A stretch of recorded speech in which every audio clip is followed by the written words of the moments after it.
میں سعید افسر ہوں، نام سید سعید الدین، عرفیت اور تخلص افسر۔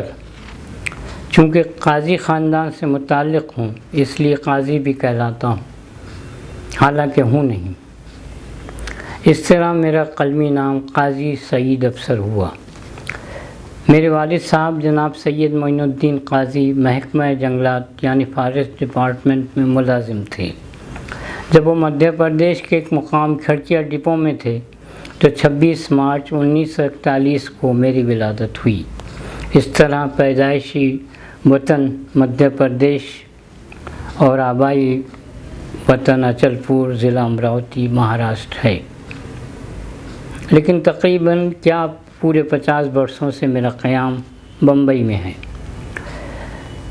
اب بمبئی کی حیثیت وطن ثانی کی ہو گئی ہے۔ میری ابتدائی تعلیم اچل پور میں SSC تک ہوئی، پھر میں نے 1965 عیسوی میں ناگپور سے ہیلتھ ڈپارٹمنٹ کے تحت ویکسینیٹر کی ٹریننگ لی اور کچھ عرصہ ویکسینیٹر کی حیثیت سے کام کرنے کے بعد 17 فروری 1969 کو بمبئی روانہ ہو گیا، جہاں مختلف ملازمتوں کا سلسلہ جاری رہا۔ آج کل ہومیوپیتھک کے ذریعے خدمت خلق میں مصروف ہوں۔ یہی میرا ذریعہ معاش ہے۔ یہ میری زندگی کے سفر کی کہانی ہوئی۔ اب 2 کلمہ داستان میرے شعر سفر کی بھی سن لیجیے۔ میرے خاندان میں شریعت اور شعریت ورثے میں ملتی ہے۔ دادا سید قاضی سید حنیف الدین مسعود تخلص کرتے تھے۔ تایا حضرت قاضی سید کرم محی الدین کرم بہترین نعت گو اور تاریخ گو شاعر تھے، ساتھ ہی یونانی حکیم بھی، قاضی شہر بھی تھے۔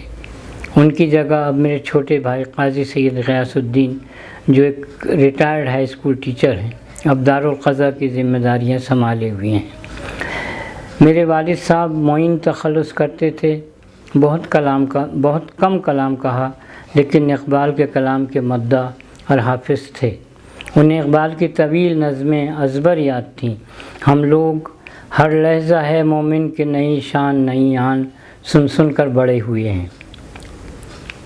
تایا زاد بھائی خورشید محی الدین خورشید، جو پاکستان منتقل ہو گئے تھے، بہترین شاعر تھے۔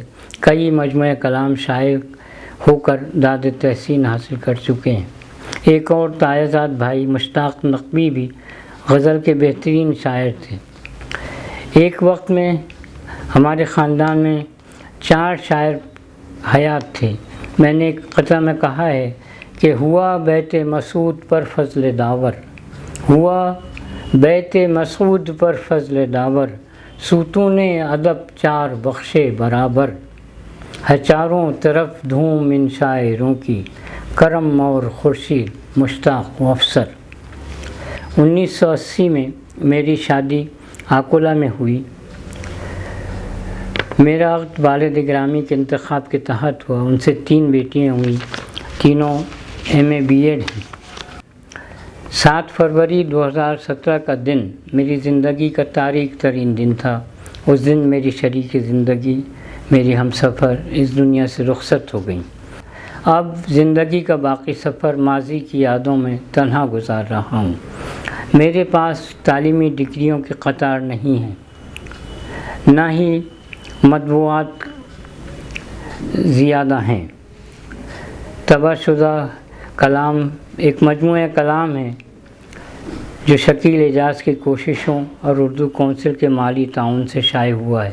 اس مجموعے کا نام شعلہ گل سے رنگ شفق تک ہے۔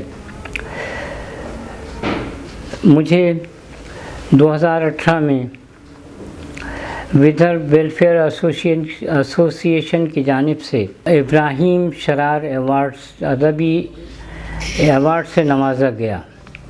میں اس بات کا قائل ہوں کہ دوام ادب میں دواوین سے نہیں ملتا، دوام ادب میں دواوین سے نہیں ملتا، بس ایک شعر ہی کہہ لے کوئی ٹھکانے کا۔